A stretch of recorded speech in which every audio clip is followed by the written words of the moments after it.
শ্ৰী শ্ৰী কৃষ্ণাই নম। শ্ৰী শ্ৰী আদিজামল দ্বিতীয় অধ্যায় পদ। এই ৰাম হংস নাৰায়ণে কহে মুনিৰ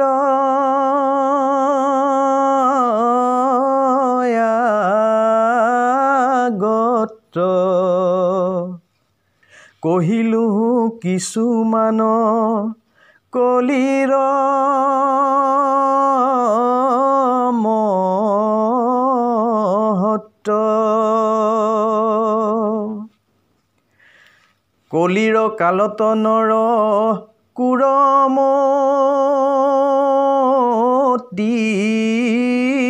হৈব হাত মেলছ হুয়া নৰ অধুগতি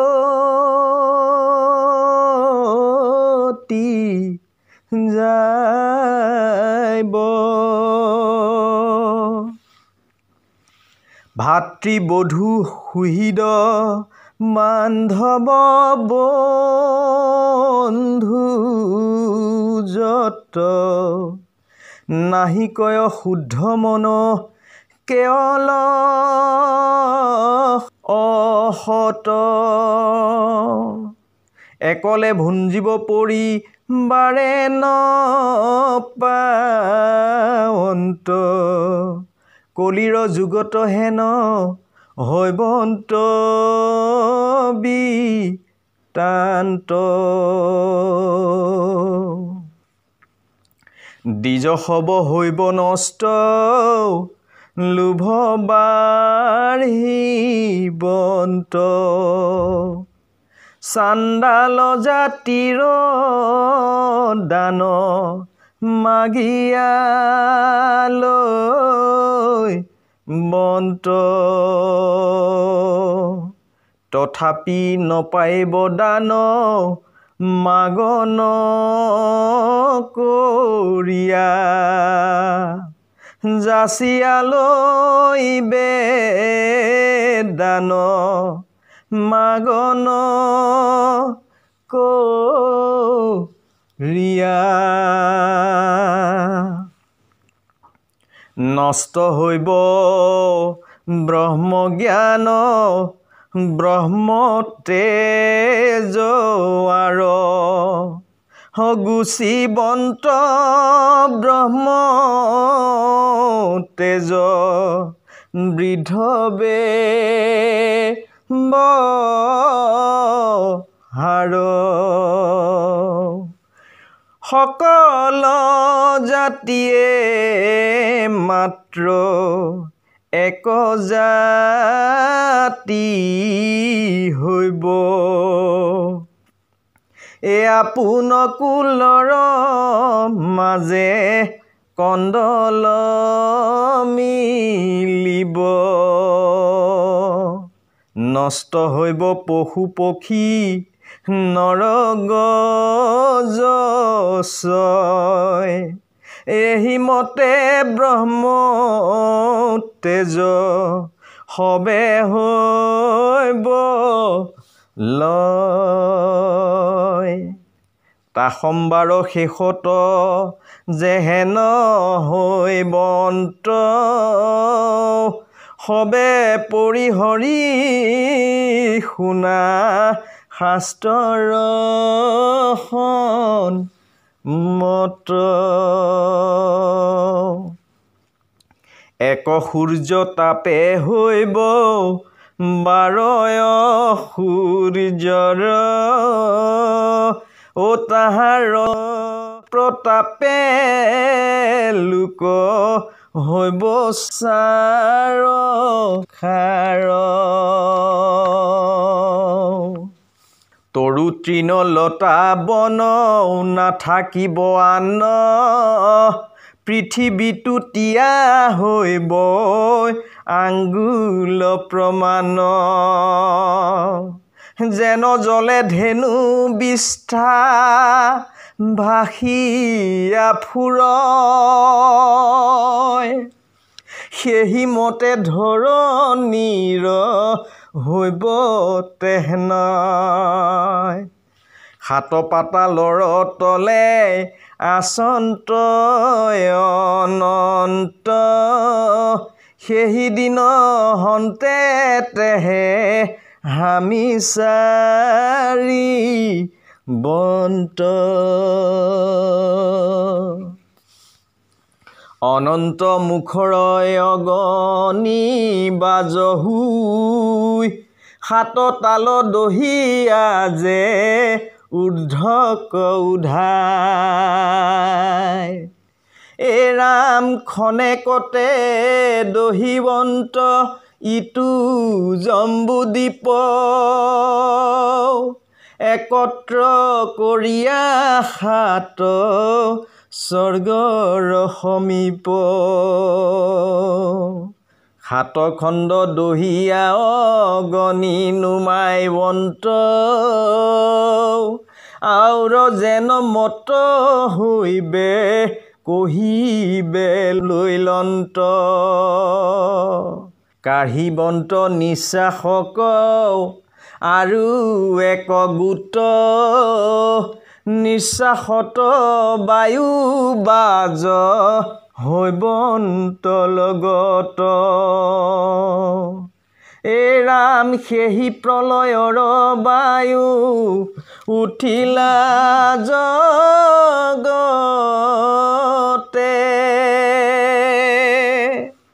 ৰহিলা কেৱল মায়া সৰ্জাখান তাতে মায়া সৰ্জাখান চাৰি জন সিদ্ধে ধৰি নহিকয় মূৰ্তি মন্ত নাম ধাৰ্য কৰি সেই চাৰি সিদ্ধৰ নেত্ৰে জল বাহিৰ সেই চাৰি ধাৰা বৃষ্টি জানা সমুদায়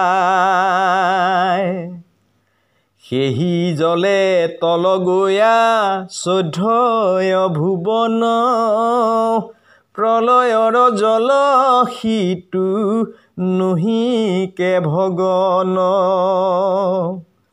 এ ৰাম ঘূৰ জল হব পৰি ঊৰ্ধ্ব কৌৰাই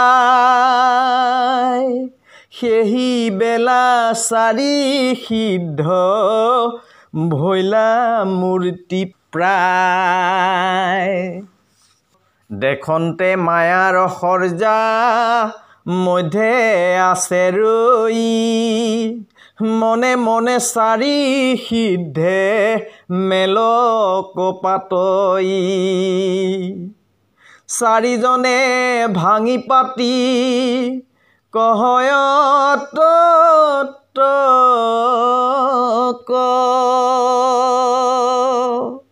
যেন দুগ্ধ মুঠিলন্তে পাৱয় ঘিতক পূৰ্বৰ দিশৰ গোটে বচন বুলয় কহন্তে কহন্তে বিন্দু মান উপজয় উত্তৰ দিশৰ গোটে কহন্তে কহন্তে অস্থি সম হুয়া ৰৈলা মায়াৰ সৰ্জাতে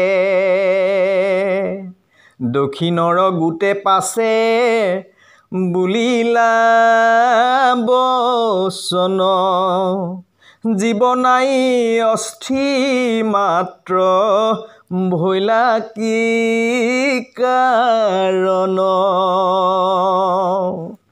পশ্চিমৰ গোটে পাছে চতুৰ পাশে চাই কহন্তে কহন্তে উঠি বহিলা সিঠাই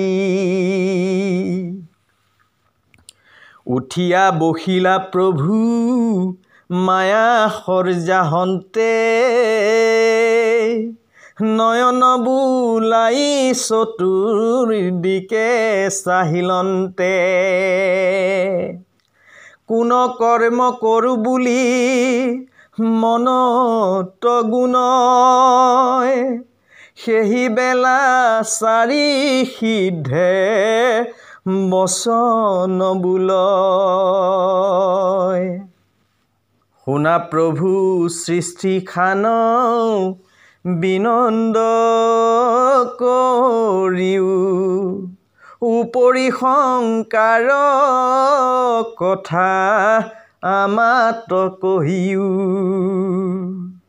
হেন শুনি ভগৱন্তে নপায় সুমৰি, সৃষ্টি স্থিতি কৰিবাক লাগে শীঘ্ৰ কৰি। হেন শুনি নাৰায়ণে সংকুচি থাকিলা, আসম্বাত উপৰি কাক সুধি পাইলা। মাধৱে বোলন্ত জানো তোমাৰা ডাঙৰ, তোমাৰ সহিতে আছে সম্বন্ধ আমাৰ। লোকত শুনিলে কেনে ভাল কল ভিবু, কালে কালে ইটো মোৰ কুখ্যাতি ৰহিবু। চকাৰ ৰকাৰ বকাৰ আৰু জকাৰ, লীন হৈয়া থাকা হবে নামত আমাৰ। এতেকেহে চাৰি নামে চাৰি সিদ্ধ বুলি, অভকতে কেন মতে বুজিব মূলি। সেই বেলা নাৰায়ণে চকু মেলয়, দেখন্তে জগত হবে হুয়াছে লয়। একেশ্বৰে থাকি আমি কৰোঁ কোন কাজ, হৃদয়ৰ মহামায়া কৰিলন্ত বাজ। তেতিক্ষণে মহামায়া উজাই দিৰ, কৃষ্ণৰ মুখক চাই মাতে ধীৰে ধীৰ। কি কাৰণে আমাক সৃজিলা নাৰায়ণ, তুমি মোৰ প্ৰিয় স্বামী নহিয়ান জন। হেন শুনি মাধৱৰ মনে শ্ৰদ্ধা ভৈলা, আদি অন্ত কথা যত আসম্বাত কৈলা। তুমি একেশ্বৰ প্ৰভু মই একেশ্বৰ, সৃষ্টি নাহি কয় শোভা নকৰ বৰ। এহিমতে দুয়োজনে কৰে আলোচন, সৃষ্টি নাহি কয় এবে নকৰে শোভন। এ ৰাম হেন শুনি ভগৱন্তে মনত গুণিলা, সৰ্বশক্তি তেজ বলে মায়াক দেখিলা। কৃষ্ণৰে সেই অনুমতি পাইতে তীক্ষ্ণ সৃষ্টি আৰম্ভিবে লাগি কৰিলা যতন। এৰা মনে গুণী নাৰায়ণে হস্তে পৰশিলা নখে বিদাৰিয়া জুনি গোট কস্ৰজিলা। জুনিৰ ৰক্তৰ সৈতে অন্নৰ বিচাৰ আউৰ এক টোপে ভৈলা শৱদ উচ্চাৰ। সেহি শৱদত হন্তে আদ্য মনু ভৈলা তাত অনন্তৰে আৰু এক টোপ ৰৈলা। যত বিদ্য বস্তু মানে সমস্তে জন্মিলা তৰু তৃণ বন আদি জনম লভিলা। এৰাম আউৰ এক টোপে নক্ষত্ৰ শৱ ভৈলা জুনি হন্তে এহি মতে সৃষ্টি জন্মিলা। প্ৰথমে জন্মিলা ব্ৰহ্মা বেদে দিলা মন দ্বিতীয়ে জন্মিলা বিষ্ণু পালন কাৰণ ও তৃতীয়ে জন্মিলা ৰুদ্ৰ সংহাৰ কাৰণ তিনিও দেৱক চাই বুলিলা বচন। হে ব্ৰহ্মা হে বিষ্ণু হে ত্ৰিপুৰাৰী আজি হন্তে তিনিকো পাতিলো অধিকাৰী। ব্ৰহ্মা তুমি স্ৰজা বিষ্ণু পালন কৰোক অন্তকালে ৰুদ্ৰ দেৱে সংহাৰ কৰোক। এহি বুলি নাৰায়ণ থাকিলা ৰৈ বৈকুণ্ঠপুৰক লাগি বেগে গৈলা ধাই। তৰিত গমনে বৈকুণ্ঠত উপশন আগ পাছ সমস্তক কৈলা নাৰায়ণ।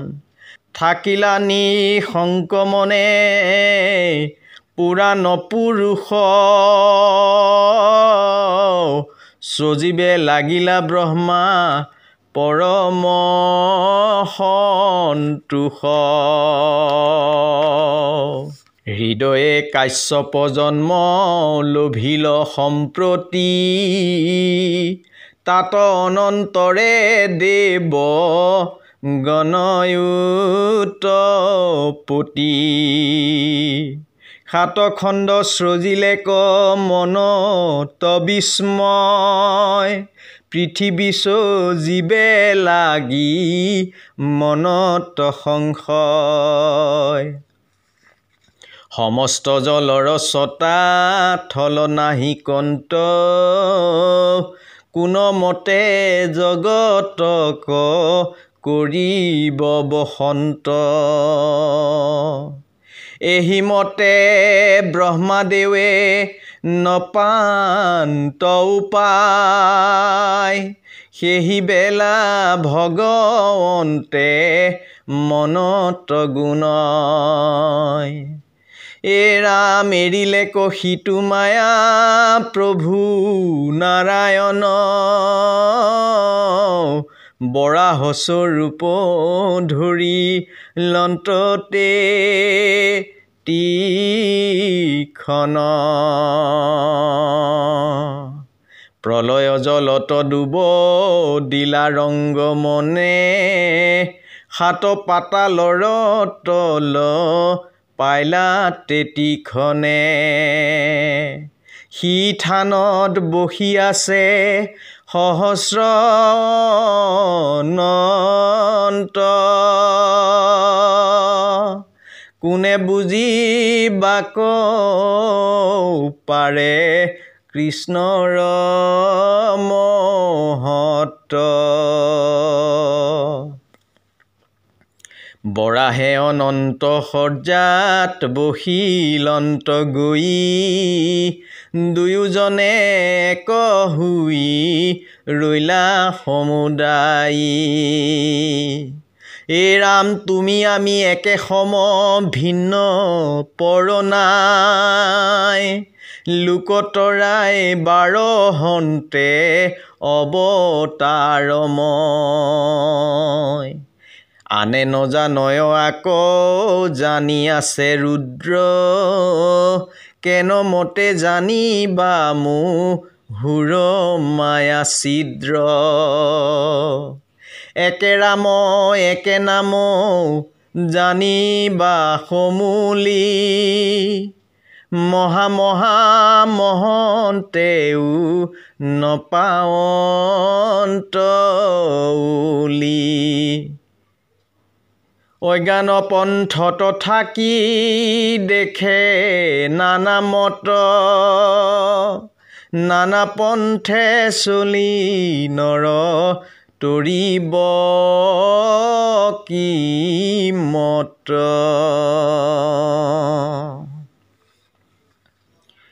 শ্ৰৱণ ভজন এক নামত সিজয় এক বিনে জ্ঞানীজনে আনন জানয় মুহুৰ ভক্তিৰ তিল মাত্ৰ নাই দুখ নলাগয় দিব্য বস্তু নামত সন্তোষ যতেক ঐশ্বৰ্য বস্তু হবে মোৰ মায়া ব্ৰহ্মা বিষ্ণু মহেশ্বৰ এন্তে মোৰ কায়া একে জানি সৃষ্টিখান সৃজন কৰা বৰাহ গীতা সমাপতি এহি মানে থওঁ এহি মতে বৰাহ স্বৰূপ ভগৱন্ত দন্ত আগ্ৰে খোচা দিলা অনন্ত নাভিত বিন্দু সম মল মাত্ৰ দন্তত উঠিলা প্ৰলয় জলৰ হন্তে উদ্ধাৰ কৰিলা প্ৰলয় জলক ফালি ওপৰে উঠিলা মলগুচি শুদ্ধ শুবৰ নৰ মাটি ভৈলা সেহি বিন্দু মাটিক ব্ৰহ্মাৰ হাতে দিলা মাটি পাই সৃষ্টি কৰে মনত গুণিলা জলৰ ওপৰে সেই খণ্ড ভূমি থৈলা তাক ধাৰ্য কৰি ব্ৰহ্মা সৃজিবে লাগিলা কাশ্যপৰ বীৰ্যে জন্ম লৈলা সৰ্বদেৱ যাৰ যেন জন্ম জাত শুনিতে উৎসৱ হংস নাৰায়ণে কহে সংক্ষেপ বচন সত্য ৰজ তম এহি ভৈলা তিনি গুণ সেহি বেলা শ্ৰদ্ধা কৰি শুনিবা কমন জাতিভেদ কথা শুনি উকষৰ বজন গুৰে গাৰু হাৰে হাৰি মাছুৱালো মত মুখে ঋষি কাণে কাশী চামৰ চালত কপালে দৈৱজ্ঞ যে ভৈলায়ুত পতি চক্ষুত চাণ্ডাল কোষে ভৈলা সুত জাতি কংকালে কলিতা ভৈলা অহম আঠুত জংঘাত ক্ষত্ৰিয় উৰুত বৈশ্য ভৈলা খ্যাত ওষ্ঠে কোচ ভাগ ভৈলা প্ৰবলত বহ্নি কণ্ঠত সৰস্বতী ললাটত ৰুদ্ৰজানি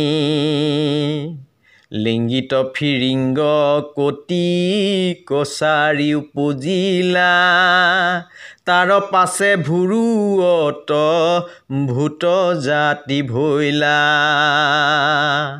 পৃষ্ঠত মিৰি ধুবিত ধোৱা হৈলা জন্ম নাকে নাপিত হৃদয়ে কুমাৰৰ জন্ম চালে খালৈ হুয়া শেষেও উপজিলা সৰ্ব শৰীৰৰ হন্তে ৰাজা জনমিলা এহিমতে ভিনে ভিনে জাতি উপজিলা যাৰ যেন ব্যৱহাৰ সেহি মতে দিলা প্ৰথমতে সাতখণ্ড উপৰে কৰিলা তা সম্বাৰ নাম ভাগ ভাগ কৰি থৈলা সুৰলোক ভূলোক আৰু যে ব্ৰহ্মলোক মহলোক গতিলোক আৰু যে গোলোক আলোক সহিতে সাত ওপৰত দেখা সাত খণ্ড পাতালৰ আৰু দেউলেখা পাতাল সুতল তলাতল ৰসাতল অতল মহাতল আৰু যে বিতল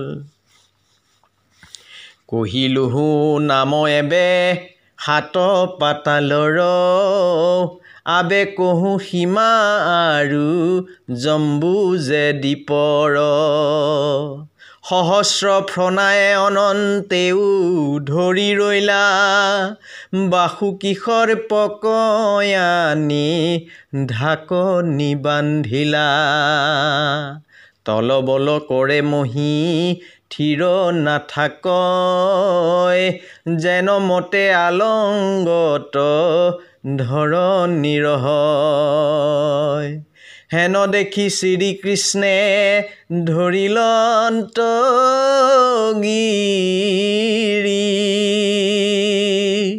চতুৰ্ভুজ সুমৰণ কৰিলে ধৰি উদয় গিৰিক পূব দিশ কয়ানিলা অষ্টগিৰিক পশ্চিমৰ দিশত ৰাখিলা হেমগিৰি শ্ৰীগন্ধ মাদন দক্ষিণত মলয়াগিৰিক আনি উত্তৰ দিশত মধ্যত যে মেৰু ফাট পাতাল ভেদিলা সেহি গিৰি সবে চাৰি দিশ কবেৰিলা ঊৰ্ধে সাত খণ্ড আৰু পাতালক ভেদি এহিমতে আকাশ পৃথিৱী আছে ৰহি ইষব সৃজিলা পুনু মনত গুণিলা সপ্তম সাগৰতে বে সৃজিবা কলৈলা লনেক্ষু সুৰাঘিত দধি দুগ্ধ জল তাৰ মাজে মাজে আছে ধৰণী মণ্ডল এৰামেহি সাত খণ্ড পৃথিৱী সাত আছে সিন্ধু সকল জগত খান জানা ব্ৰহ্ম বিন্দু ভাগে ভাগে সৃজন কৰিল সৃষ্টি কৰ যাৰ যেন কথা হৈব আতয় অনন্তৰ হংস নাৰায়ণে কহে মুনি সমস্তত আশ্চৰ্য কহিলো আবে তোমাৰ আগত ভূত কথা কৈলো এবে চাৰিও যুগৰ আনু যত আছে মানে কৈলো নিৰন্তৰ এহিমতে সামৰিলো কথা কয় আমাৰ আবে চলি যায়ো তোৰা ব্ৰহ্মাৰ গোচৰ শুনা সভা সদ পদ ইটো সত্য কথা মনুষ্য জনম সবে কৰিলা বিঠা আন শাস্ত্ৰে ইহাৰ যে নপায় সীমা যেন মাত বোল নাই মিতিকা প্ৰতিমা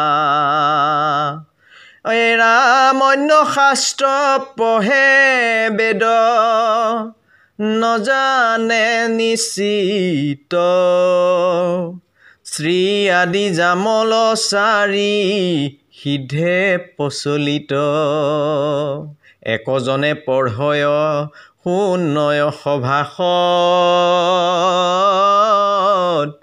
তাক কিনো ধন ধান্য লাগয় সম্পদ ইটো শাস্ত্ৰ শুনিবাক যিটো শ্ৰদ্ধা কৰে ধন বিত্ত হুয়ত ৰয় নিৰন্তৰে ইটো শাস্ত্ৰ পঢ়ন্তে সংশয় যিটো ধৰে সাত সাত পুৰুষ তাৰ নৰকত পৰে পঞ্চামৃত খাইতে যেন মত স্বাদ পায় তাতো ধিক ৰহয় আদি জামল ৰহয় আকে জানি সমস্ত মাজে বোলা হৰি নাম সিংহ ভয়ে পাপ হস্তি যায় দৰি এৰা মনুমানি চিন্তা কৰা আলাসন কৰি খণ্ডুক বিঘিনি ডাকি বোলা হৰি হৰি অনুমানি চিন্তা কৰা আলাসন কৰি